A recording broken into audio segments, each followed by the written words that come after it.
may problema, huwag atupagin ang mag-alala. Kasi walang nakakalutas ng suliranin sa pag-aalala. By worrying, you don't change a thing, you can only make things worse. Luke 21:14, make up your mind not to worry. Magpasya kayo na huwag maging balisa. Huwag mag-alala. It's a decision. It's a choice. As you can see, sabi, make up your mind. It's imperative. Isang utos, ibig sabihin, doable. Pwedeng gawin. Worrying is a habit. Yung mga lagi nag-aalala, lagi namang problema, lagi nag-iisip, kostumbre yan nakaugalian, nakasanayan. And anything that is learned can be unlearned. Pag nasanay tayo, natutong mag-alala, pwede rin tayong magsanay sa kabaligtaran nun na huwag mag-alala.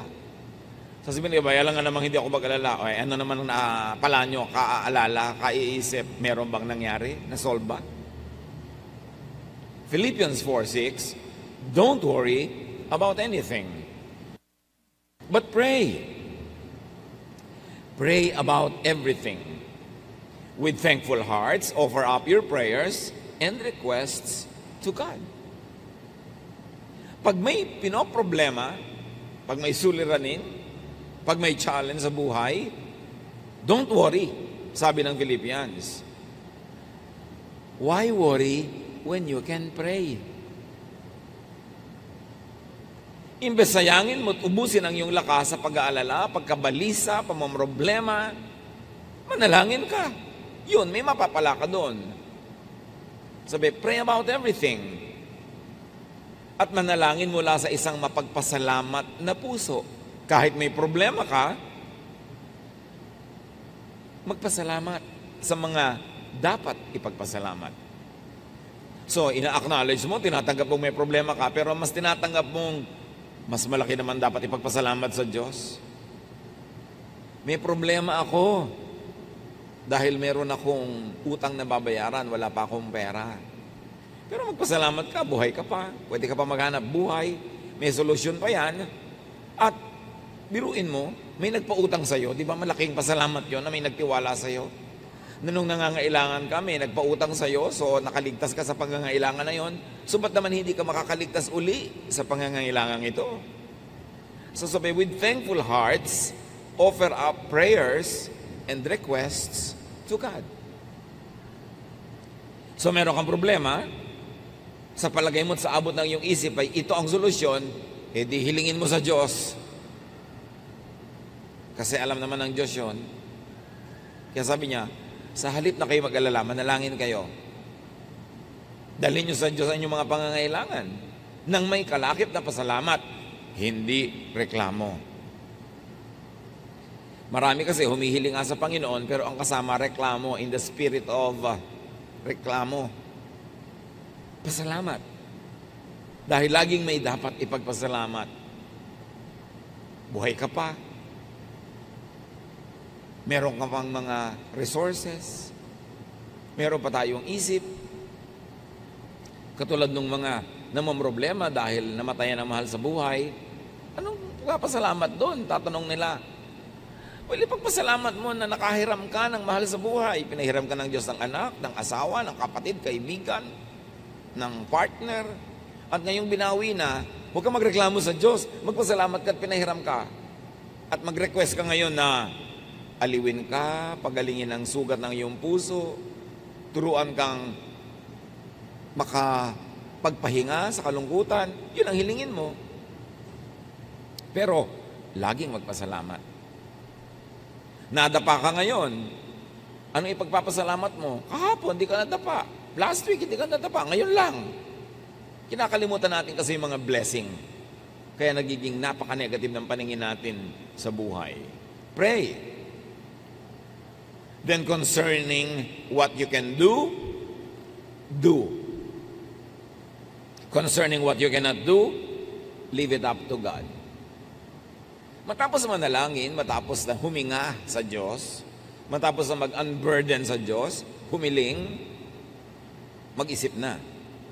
Alin ang pwede kong gawin sa mga hiniling ko? Lord, bigyan niyo po ako ng income. O ano pwede kong gawin? Pwede ba ako magtinda? Pwede ba ako mag-buy and sell? Pwede ba akong mamasukan? Then gawin mo na. At yung hindi mo kayang gawin, yun ang ipasa Diyos. Dalawa lang naman ang pwede natin gawin sa buhay. Yung kaya at yung hindi kaya. Yung kaya ay kayanin, gawin na agad. At yung hindi kaya, yun ang ipasa Diyos. Ang problema sa marami, yung kaya nila ipinapasa Diyos. Kaya hindi dumadating ang solusyon. Because God will not do for you what God has empowered you to do. Nakita niyo si Pedro nung nakakulong, bibitayin kinabukasan, nagpadala ang Diyos ng anghel sa kulungan. Anong ginawa ng anghel? Ginising si Pedro at pinatayo. Hindi binuhat kasi kaya ni Pedro ang tumayo. Nilagot ng anghel ang mga kadenang bakal. Bakit? Kasi hindi kayang gawin niyo ni Pedro. At sabi niya kay Pedro, magbihis ka. Lalabas tayo sa kulungan ito. Hindi siya binaby-baby at binihisan. Kasi kaya niya magbihis.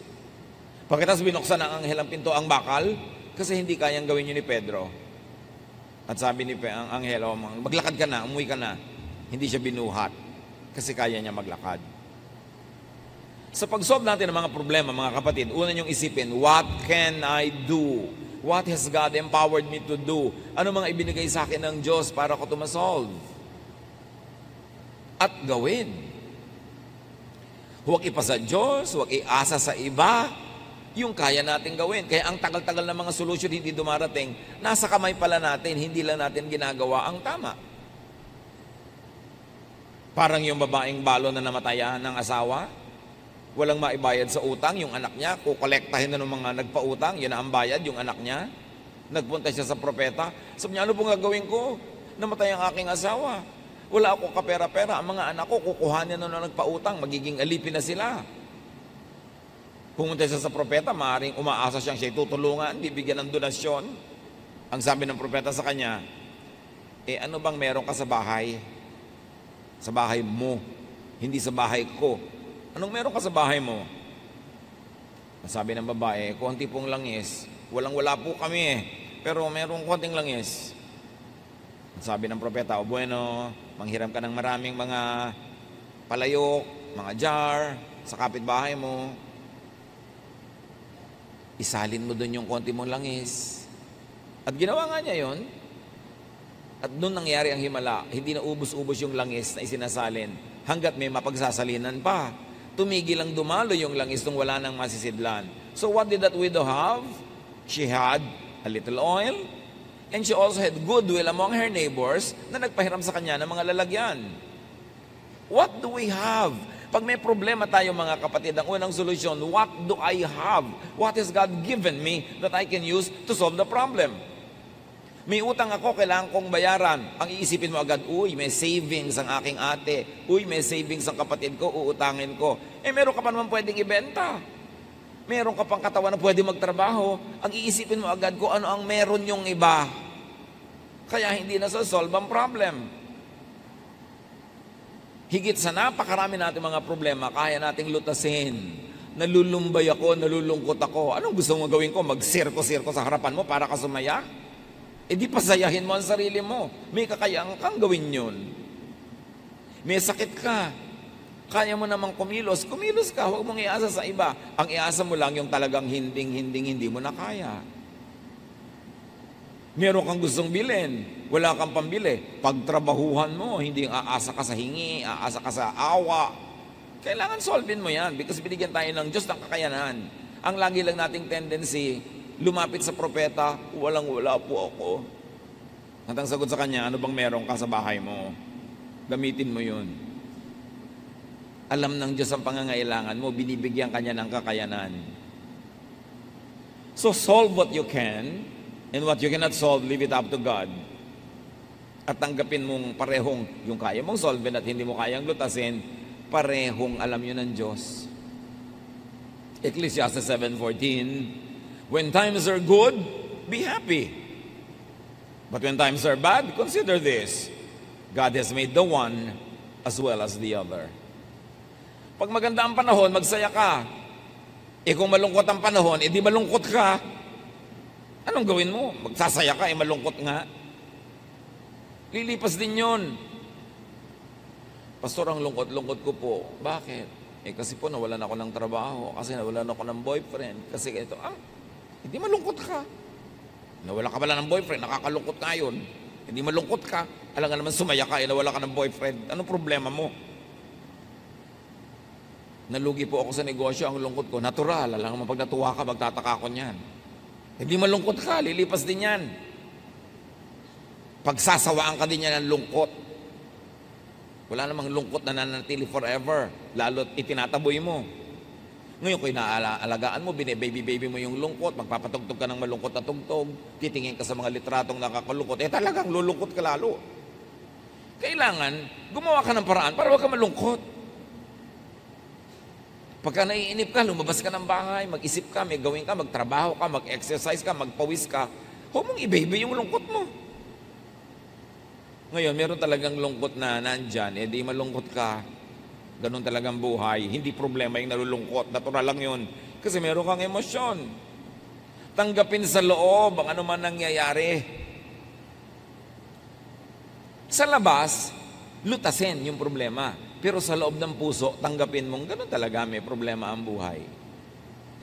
Nalulungkot ako, ganun talaga, nakakalungkot ang buhay ko minsan, pero may gagawin ako sa labas para ako sumaya. Pero huwag yung tinatanggihan mo sa iyong kalooban, yung katotohanan. Tanggapin mo yung katotohanan. Do not be in denial. Nahihirapan ang loob ko, di mahirapan ka. Pero may gagawin ako para gumaan ito. Pero hindi ko lalabanan yung katotohanan na nalulungkot ako kasi yun ang katotohanan eh. Pero may gagawin ka, panlabas, para yung nasa loob, magbago. Huwag makipagtunggali sa sariling kalooban. Tanggapin ang dapat tanggapin. Nalugi ka sa negosyo, ang yaman mo dati, ngayon wala kang kapera-pera, tanggapin mo yun. Ganyan talaga nangyayari sa buhay. Wala ako ngayon kapera-pera, tatanggapin ko yung katotohanan na yun, hindi na ako makikipag-contest doon, hindi ako makikipagbabag sa katotohanan kasi nangyari na. Pero sa panglabas, may gagawin ako. Mamumuhunan ako uli, magnenegosyo ako, maaaring manghiram ako ng puhunan, mamasukan ako, may gagawin ako. Pero sa kalooban ko, hindi ako makikipaglaban sa katotohanan. Ito ang katotohanan ko, tatanggapin ko to. Then buo ang iyong loob, nahaharapin ang iyong buhay para buuin ito uli. Do not problematize what cannot be solved. Huwag mo nang problemahin kung yung anak mo talaga napakahina sa arithmetic. Kahit ipagmudmuran mo siya sa lahat ng bato sa mundo, hindi pa rin siya tatalino sa arithmetic. May mga bagay na tinatanggap kasi hindi mo kayang palitan. Ngayon, hahanapin mo na lang yung iba niyang kalakasan, iba niyang katangian, at doon ka mag-operate. Huwag mong hanapin yung wala. Ang dapat mong tamasahin, i-develop, yung nandun. Huwag mong hanapin sa asawa mo, sa nanay mo, sa kapatid mo, yung wala sa kanilang likas sa pagkatao. Ang hanapin mo, yung nandun talaga, ipagdiwang mo yon para ka wala na po yatang solusyon, itong ugali ng anak ko, itong ugali ng asawa ko. Wala palang solusyon, hindi problema. Tanggapin mo para tumahimik ang iyong kalooban. Ecclesiastes 1:15, what is crooked cannot be straightened. What is lacking cannot be counted. Ang talagang liko, hindi maitutuwid.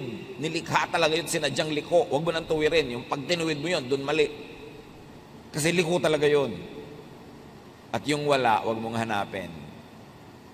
Yung wala, wala. Lalong-lalo yung mag-asawa na ine-expect mo, pupunta sa event, nakita mo, husband lang o wife lang, hinahanap mo pa, nasaan ang wife mo? Nasaan ang husband mo? Gusto mo sabihin, nag-away kami kanina, hindi ko kasama ngayon. Gusto mo pang marinig yun. Huwag ka naghahanap ng wala. Lalo sa mag-asawa. Pag wala yung isa, alam mo na, either talagang may ginawa o nag-away sila. Gusto mo pang uriratin. Bakit wala? Huwag nyo nang hinahanap ang wala. Why struggle? Why stress yourself? Do not problematize a non-problem. Just accept it and live with it. Kahit sa anatomy ng katawan ng tao, meron ka talaga hindi kayang baguhin eh. Tanggapin mo, ipagdiwang mo. Ang lapad-lapad-lapad po ng noo ko. Paano naman natin pakikitirin ang noo mo? Magbabawas tayo ng bungo mo. Patugan mo ng plato. Lagyan mo ng florera, lagyan mo ng drawing, gawin mo. Celebrate it instead of worry about it. Pero mo ang lapad ng noo mo. Pwede ng reflector yan pagka may madilim. So, bakit mo pinaproblema yun? Hindi mo naman kayang palitan. Matthew 6:27, can any one of you, by worrying, add a single hour to your life? Sa pag-aalala nyo ba naman ba, kaya nyo dagdagan kahit isang oras man lang ang buhay nyo? The obvious answer is no. And the obvious lesson is, so why worry? Nasa abroad po ang asawa ko, 1 taon pa bago bumalik, lungkot na lungkot po ako. Di gumawa ka ng paraan para huwag ka malungkot. Kasi hindi pa naman talaga babalik yun hanggang hindi bakasyon. O pauwiin mo na lang, ay naku, paano naman po ang remittance? Yun pala, huwag ka malungkot dyan. May remittance ka naman pala Gumawa ka ng paraan. Huwag yung gusto mo ng may remittance, gusto mo pa nandiyan pa siya at hindi ka pa nalulungkot. You cannot have your cake and eat it too. Maraming lungkot natin, self-made, self-manufactured. Tanggapin mo. Nagpasya kayo na mag-a-abroad siya ng ilang taon, tanggapin mo na ganun yun at magpakatino ka sa buhay, magpakatino siya sa buhay para sa oras ng pagbabalik niya, nandiyan ka pa. O babalik pa siya. Ayusin. Ecclesiastes 8:17, no one can comprehend what goes on under the sun. Despite all their efforts to search it out, no one can discover its meaning. Even if the wise claim they know, they really cannot comprehend it. So sabi nga ng mga kabataan ngayon, do not overthink. Do not always seek rhyme or reason for what happens. Hindi lahat may dahilan, hindi lahat may sense. Meron pang isa, naku, nagkasala po kami ng boyfriend ko. Namatay po yung tatay niya. Dahil po kaya nag-commit kami ng kasalanan ng boyfriend ko. Sabi ko, anong ibig bang sabihin? Gano'n ng Diyos. Nagkasala kayong dalawa, pinatay yung tatay niya. Ano naman klaseng pagtingin mo sa Diyos? Di dapat kayo ang pinatay. Di ba? Bakit yung tatay niya? Ba't idinamay ng Diyos? Ano naman klase mga pananaw yan sa buhay? Namatay siya dahil namatay siya. May ibang dahilan yun. Hindi dahil may kasalanan kayo. At sa lagay, nagkakasala yung kapitbahay, ikaw bigla ang namatay. Marami tayong baluktot na pananaw tungkol sa Diyos. Kasalanan ng mga maling mga pagtuturo at mga pag-aaral. At sabi sa Ecclesiastes 9:11, time and chance happens to all. Sabi, may mga panahon talaga walang rason nangyayari ang mga bagay-bagay, walang dahilan. Swerte-swerte, malas-malas. Yun talagang ibig sabihin ng Ecclesiastes 9:11, ha? Huwag kayong matakot sa word na swerte, malas. Ecclesiastes 9:11, yung ibang version sabi, some really have their portion of bad luck. Yung ginawa ang tama, ginawa lahat ng mabuti, pero hindi pa rin nagtagumpay, time and chance, happens to all na yun. Huwag mong sobrang sisihin ang sarili mo, sisihin ang iba, sisihin ang lola mo, sisihin ang mga Kastila, mga Hapon. Talagang nangyayari ang mga bagay-bagay kung minsan na wala namang maisip kang dahilan. Tanggapin mo na lang. Don't overthink. Then do what you can. 1 Samuel 10:7, do what must be done. May kailangan kang kausapin mo. May kailangan kang pakiusapan mo. May kailangan kang singilin mo. Do what you can. At napaka-importante, do for yourself what the occasion requires. It's the same verse, said in another version. 2 Timothy 1:7, for the Spirit God gave us does not make us timid, but gives us power. Ang ibinibigay daw sa ating Espiritu ng Diyos ay yung hindi nagiging mahiyain ka, dungo, kimi. Ang Espiritu ang ibinibigay ng Diyos ay nagbibigay sa ng kapangyarihan. Kapangyarihan magsalita, kumilos, gumawa, makipag-negotiate para masolve ang iyong mga problema at magawa ang mga dapat gawin. Yung nahihiya ako, hindi yan galing sa Diyos. Yung mahihiyain, kimi, hindi yan gift ng Diyos. Because it will limit you. Ang Espiritong ibinibigay ng Diyos ay nagpapalakas ang loob. Espiritong nagpapatapang. Hindi para gumawa ng mali, kundi para gumawa ng tama. Para itama ang dapat itama. And then for what you cannot do, seek and get help to solve the problem or to remove or nullify the problem. Merong dalawang tao, parehong may problema. Yung isang widow, babaeng balo, nakademanda siya at ipapatalo siya ng judge dahil yung judge nabibili. So ang problema ng widow, paano ako mananalo sa case na dapat ko naman talaga ipanalo? So binigyan niya ng problema yung judge. Kinulit niya ng kinulit. Sa problema ng judge, pinapanalo na siya. So parehong na-solve ang problema nilang dalawa. Pero meron kang dapat gawin. Kung kimi-kimi ka, widow ka, matatalo ka sa kaso. Luke 18:3-5. There was a widow in the town who kept coming to him with the plea. Kwento to ni Jesus. Grant me justice against my adversary.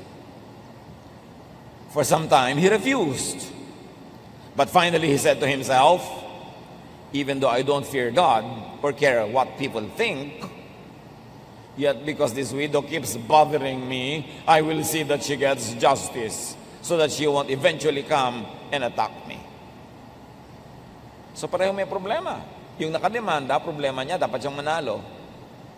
So binigyan niya ng problema yung judge, kinulit niya ng kinulit, hanggang para wag na lang siyang mainis. Pinapanalo na niya dahil dapat naman talaga manalo. Solve ang problem. So, may napapala yung mga nagsisikap talaga, may ginagawa. At kung talagang laging may nanggugulo sa'yo, ibigay mo na yung gusto para ka matahimik. Kapatid mo, inaagaw sa iyo ang minana ninyong paso sa namatay ninyong magulang, ibigay mo na ang paso para ka matahimik. Kesa ang gulo-gulo. Alam niyo ba na pati ang katahimikan na ibinibili? May nanggugulo sa iyo. Bigay mo yung gusto, it has a cost. Pero mas mahalaga ba yon kesa sa kapayapaan mo, katahimikan? You pay even for your peace. And whenever you can pay anyway, go for peace. Mas tahimik ang buhay. Nag-aaway kayo. Gusto nyo magkasundo pareho, alam nyo yon. Pero somebody, dapat mauna. Magbaba ng pride at bumate. Hindi ikaw na para matahimik na kayo. Kasi pagka pinauna mo pa siya, ayaw pa niya, ang tagal-tagal, pareho lang kayo nalulugi. Mauna ka na. Di tahimik kayo. Ang hinihintay lang naman nun, isang text, isang bate, isang tapos na. Huwag na magpataasan ng pride. Para tahimik. And then what you cannot do or solve, accept as unsolvable, undoable, unachievable at the moment. At the moment. Pag hindi mo kayang lutasin, hindi mo alam ang solusyon, tanggapin mo na lang na hindi ito malulutas sa ngayon. Sa ngayon lang. Ipagpaliban ang paglutas.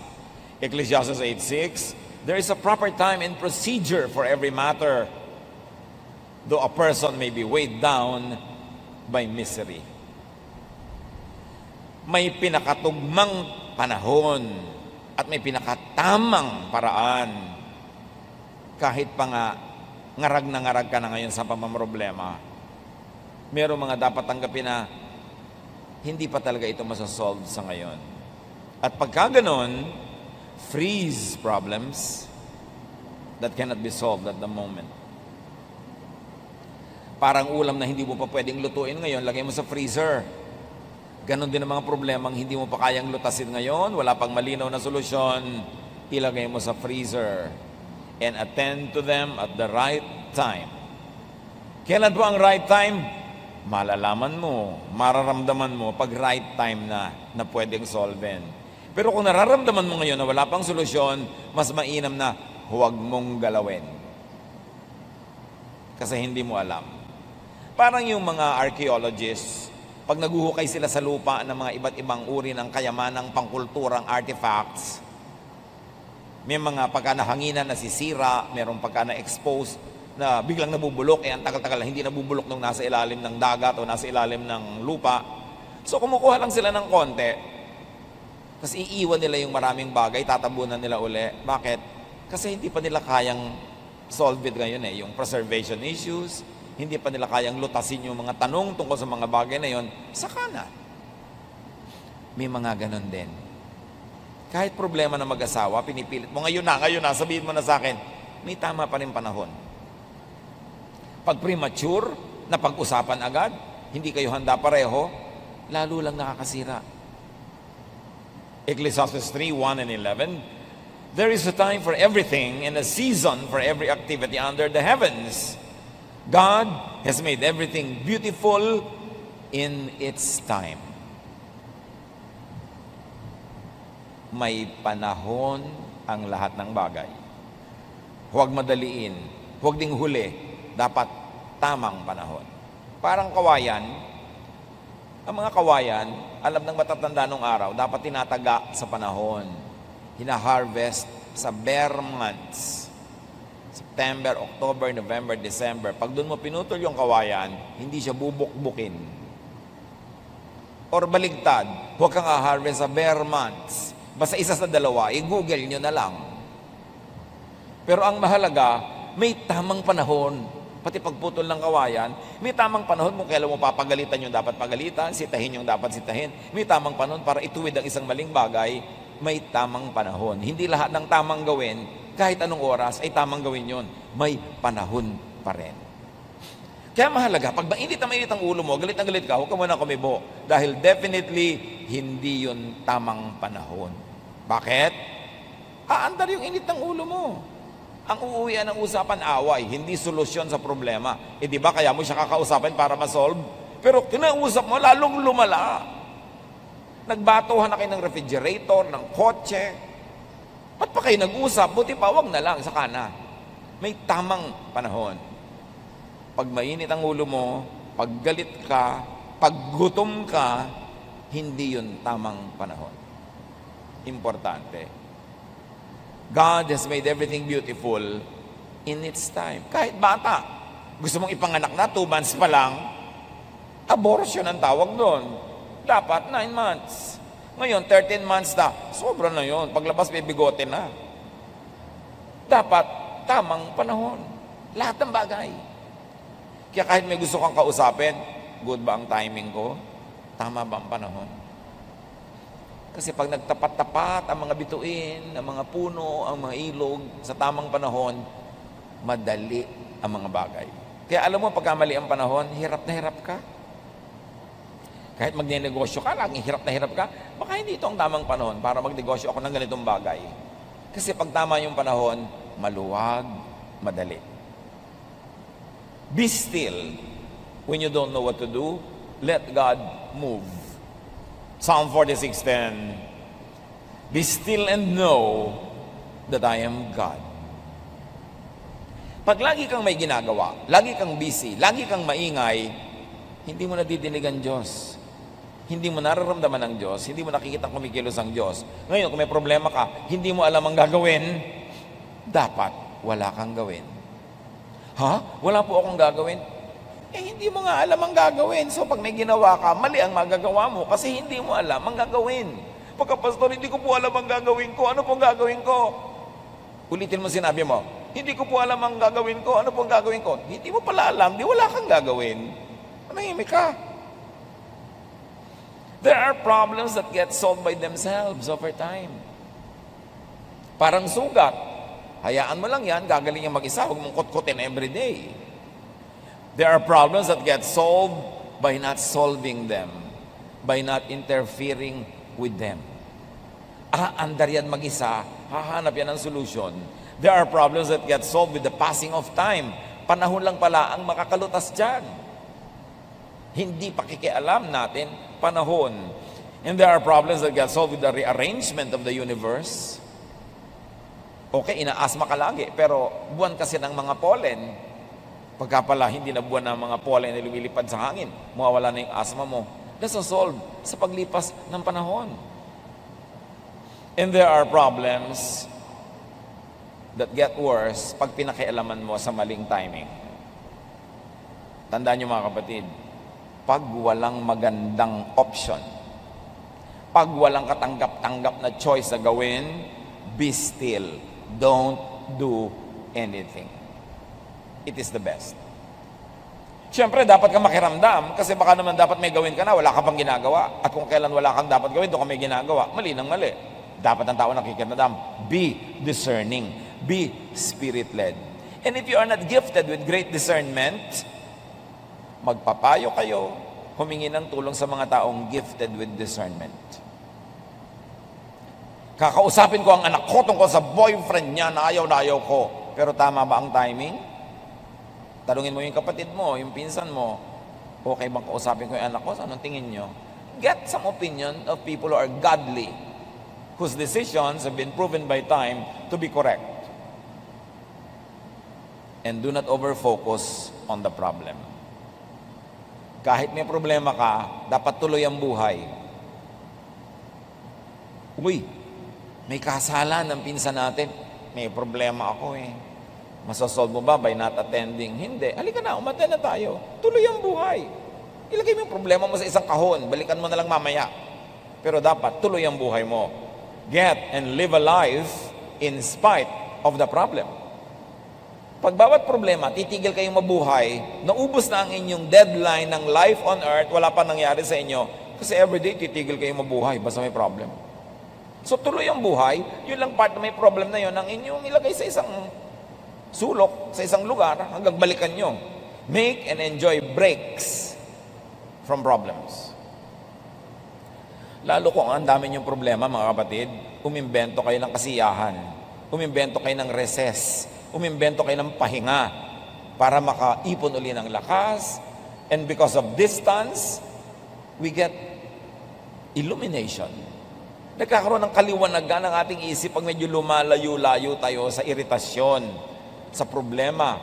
At pagbalik natin doon sa problema na yon, mas malinaw ng ating isip.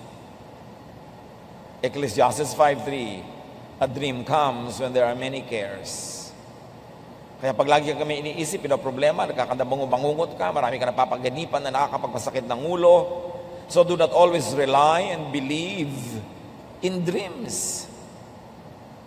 Kasi pag ang tao lagi nag-iisip, talagang mananaginip. Hindi lahat ng panaginip ay galing sa Diyos. Kung minsan, isip ka lang kasi ng isip, kaya tulog ka na, umaandar pa yung isip mo, doon sa lagi mong iniisip.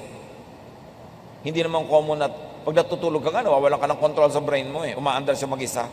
Kaya yung mga laging pinag-iisip mo, habang gising ka, aandar yun. Pag nananaginip ka, hindi lahat yun galing sa Diyos. Isang guni-guni. Bungang isip.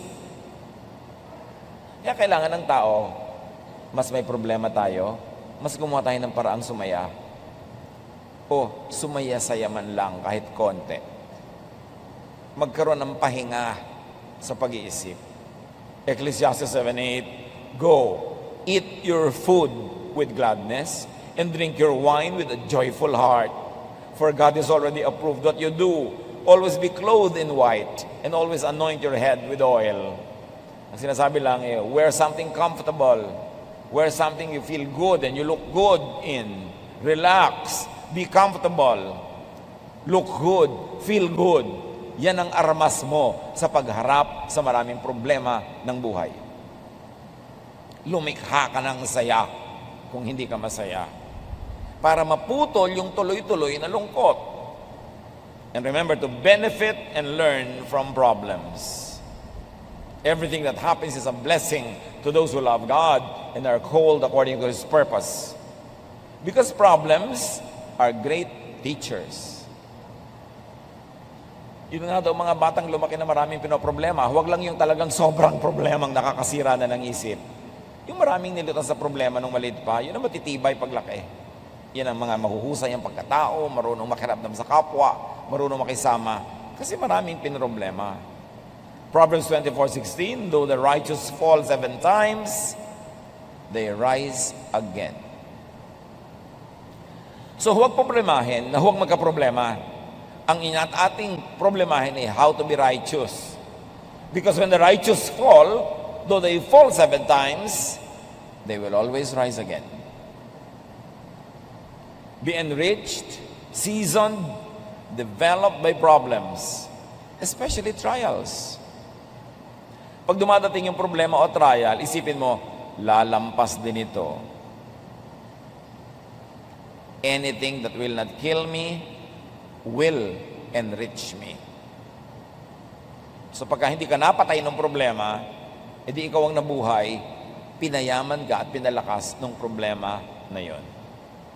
So malilipas din ito. Mga kapatid, pag dumadaan kayo sa sobrang dilim, sobrang bigat, sobrang hirap, sabihin nyo ito, this too will pass. Lilipas din ito. Hindi ito forever. James 1:2-4, my friends, be glad even if you have a lot of trouble. You know that when you learn to endure by having your faith tested, but you must learn to endure everything so that you will be completely mature and not lacking in anything.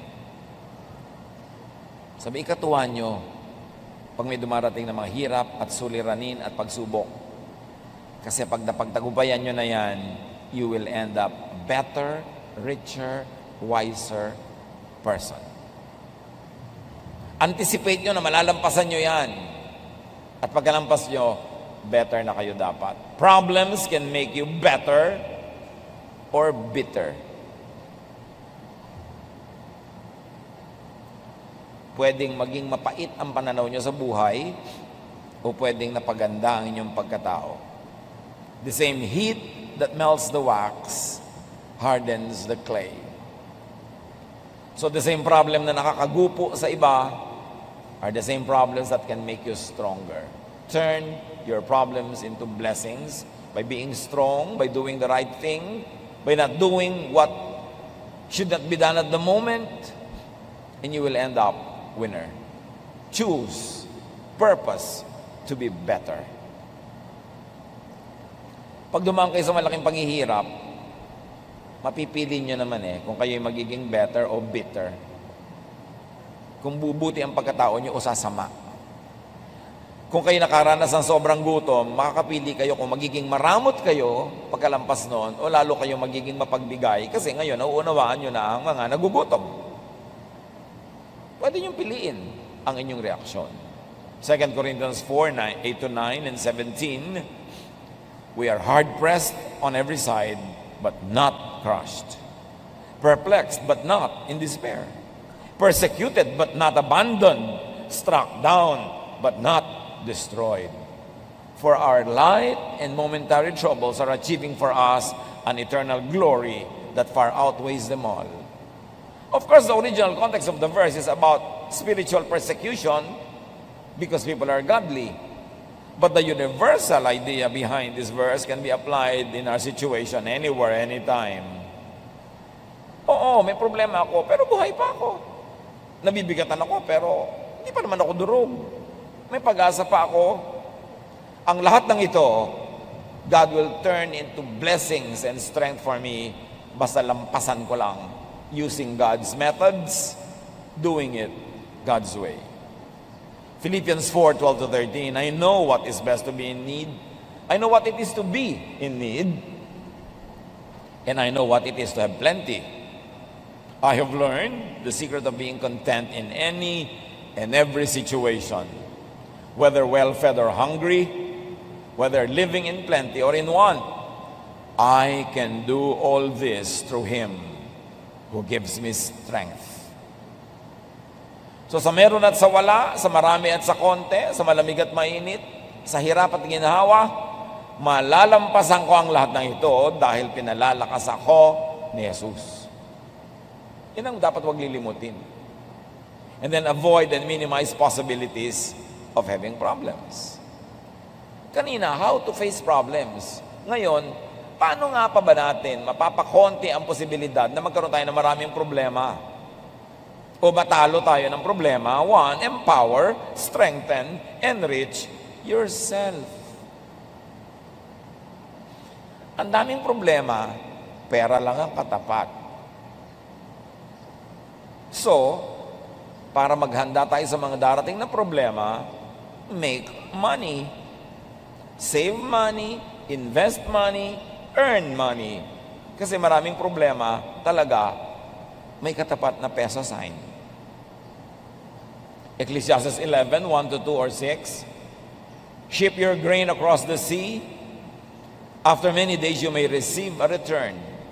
Mag-export ka daw, magtinda ka. At pagkalipas ng ilang araw, may tubo ka na.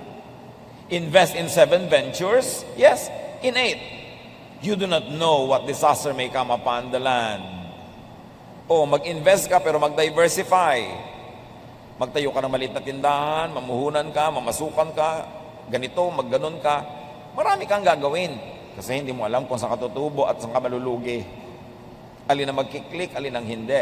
Do not put all of your eggs in one basket. Kailangan, marami kang pwedeng asahan. Kasi sabi, hindi mo alam kung ano mga darating na mga hirap eh. Pag marami kang paa, mas mahirap ka matumba. Kaya dapat, marami kang haligi, marami kang pinagkukunan. Sow your seed in the morning, magtanim sa umagang-umaga, and at the evening, let your hands not be idle, for you do not know which will succeed, whether this or that, or whether both will do equally well. So sa umaga, habang hindi pa mainit ang araw, magtanim ka na. At pagkatanim mo, mainit na ang araw, nasa bahay ka na, hanggang gabi, mag-hobby ka, mag-wood carving ka, magluto ka, magtinda ka, may gawin ka pa. Huwag mo lang asahan yung itinanim mo ng umaga, tapos matutulog ka na maghapon. Dapat marami kang ginagawa. Sabi ganon, kasi hindi mo alam kung alin sa mga ginagawa mo ang magtatagumpay. May mga anak ka, in-invest mo na lang sa isa, pinabayaan mo na yung lahat. Pero sure ka ba na yung isang yun ang magtatagumpay? Hindi natin alam. Dapat, investan mo lahat. Mahalin mo lahat. Kumisan ka, yung hindi mo pa inaruga ng bata, yung pa ang mag-aalaga sa'yo, pagtanda mo eh. Hindi mo alam. So maging nice ka to everybody. Hindi mo alam kung sino sa mga tao sa paligid mo ang tutulong sa'yo pag nangailangan. Kaso, tulungan mo sila ng tulungan habang kaya mo. Hindi mo alam kung alin sa itinatanim mong buto ang tutubo. So, damihan mo ang tanim. Para masiguro ka. Kasi sabi nga natin, maraming problema, pera ang katapat.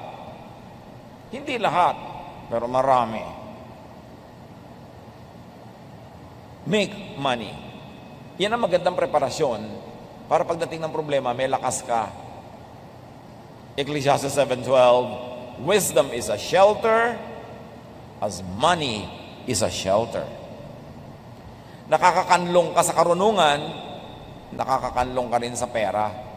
Mabuti na yung maraming pera, may karunungan pa, marami kang kanlungan. In Ecclesiastes 10:19, money is the answer for everything. Siyempre, may exaggeration involved, pero ang laki ng truth. Mga pera lang ang katapat niyan. Marami ka ng problema, di ba?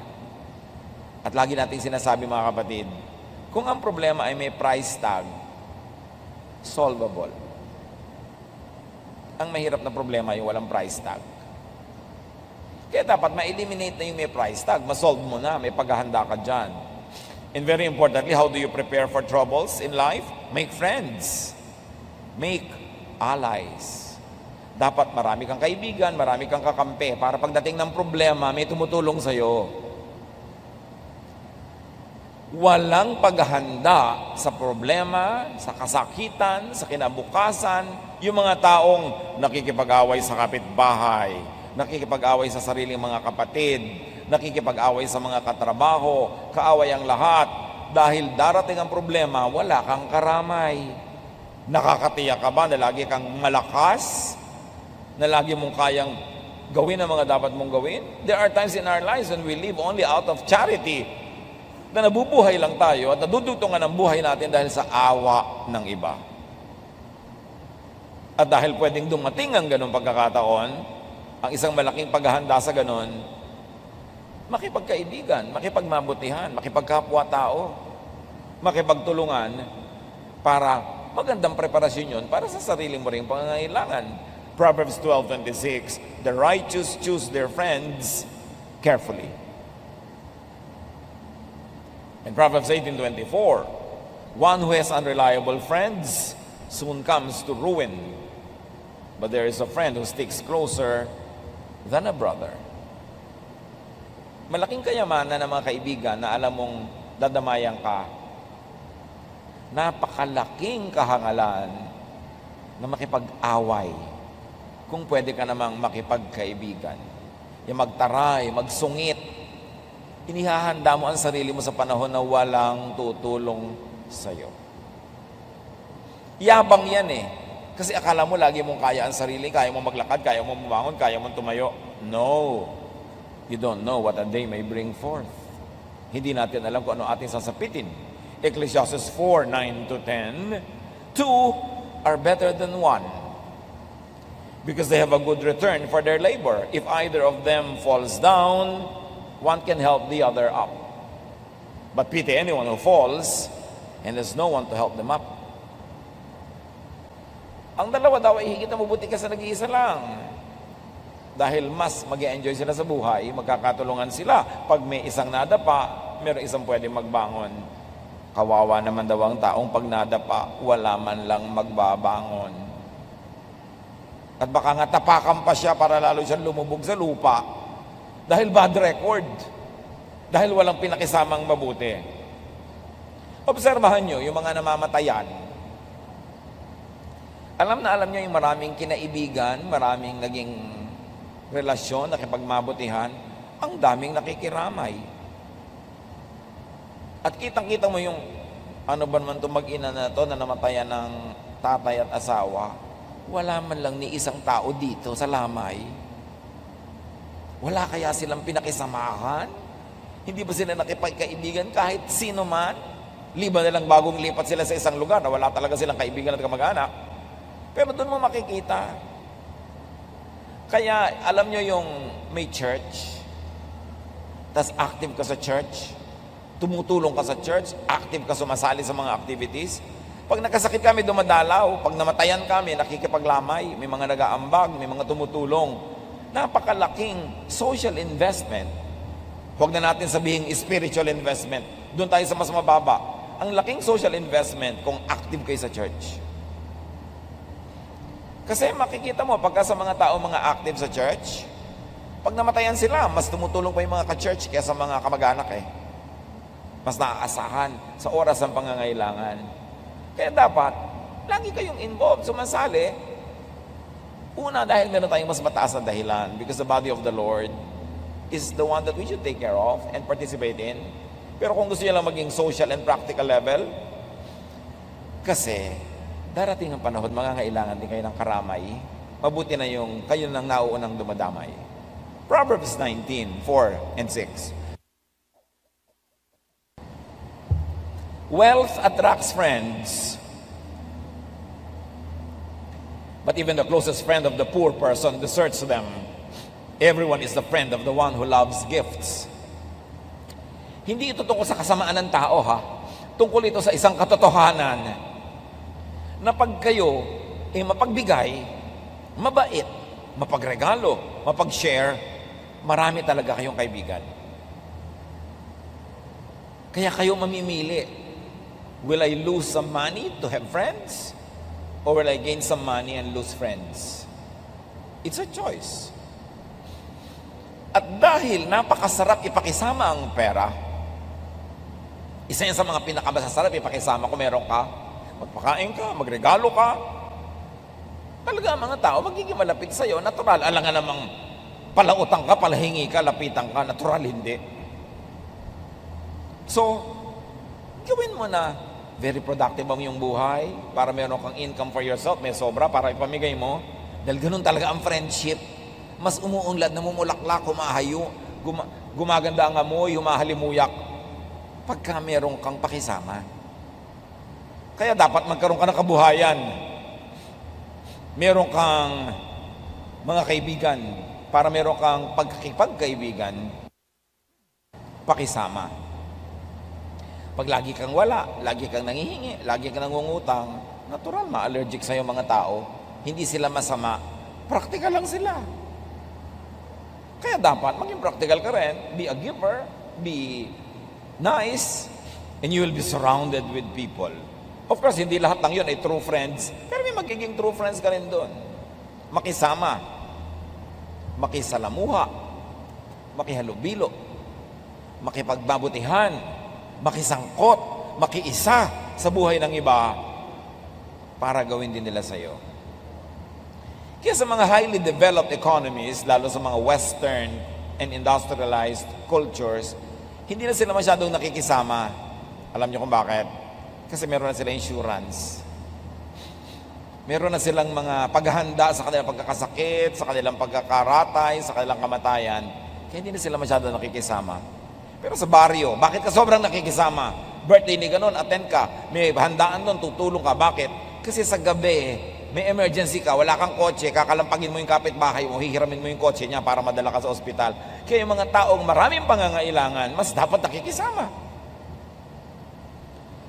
But it is noble and godly na wala ka ng pangangailangan, mariwasa ka na, tapos ang galing mo pa rin makisama. Yun ang tunay na pakikisama kasi wala kang vested interest. So, train your heart, train to be strong at heart. Palakasin ang loob, palakasin ang bulsa, palakasin ang katawan, palakasin ang espiritu, para pagdating ng problema, meron kang ilaban. Hebrews 13:9, it is good for our hearts to be strengthened by grace. Tamang panahon, tamang pamamaraan ang pagharap sa problema. Ecclesiastes 8:5, the wise heart will know the proper time and procedure. Sanayin ang puso na mahirapan para pag dumadating ang hirap, trained na. Ang mga bata, huwag palakihin sa layaw, sa sobrang sarap, sobrang ginhawa, kasi mawawalan sila ng training.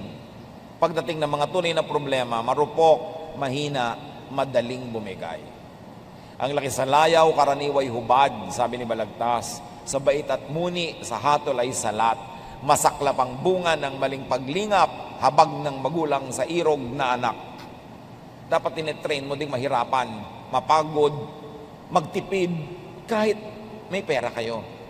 Kahit meron kayong mga katulong sa bahay, kailangan meron silang assignment, malinis, magligpit, mag-ayos-ayos, para train sila sa buhay.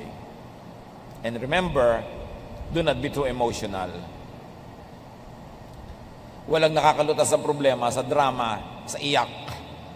Nalulutas yan sa pag-iisip at sa social network at syempre sa guidance ng Panginoon. At kung maraming problema o darating pa lang ang problema, get a boost. Magpasaya ng magpasaya sa puso para pag dumating yung mga lungkot, marami kang mawi-withdraw na happiness, hindi ka masisiro balance. Proverbs 12:25, anxiety weighs down the heart, but a kind word cheers it up. Mga kapatid, pag tayo ay may mga kasama na may problema, a kind word can go far. An unkind word can destroy whatever is left of their strength, but a kind word will always boost them up and help. So be kind sa mga namang problema. Maraming namang problema, nagdidilim ang isip, nalilito, be kind. A kind word will help. Pray with people who have problems. And whenever you can help, help. You don't know when it's your turn to need help. Dear Lord, we thank you that you are there in our hearts, you are there in our midst,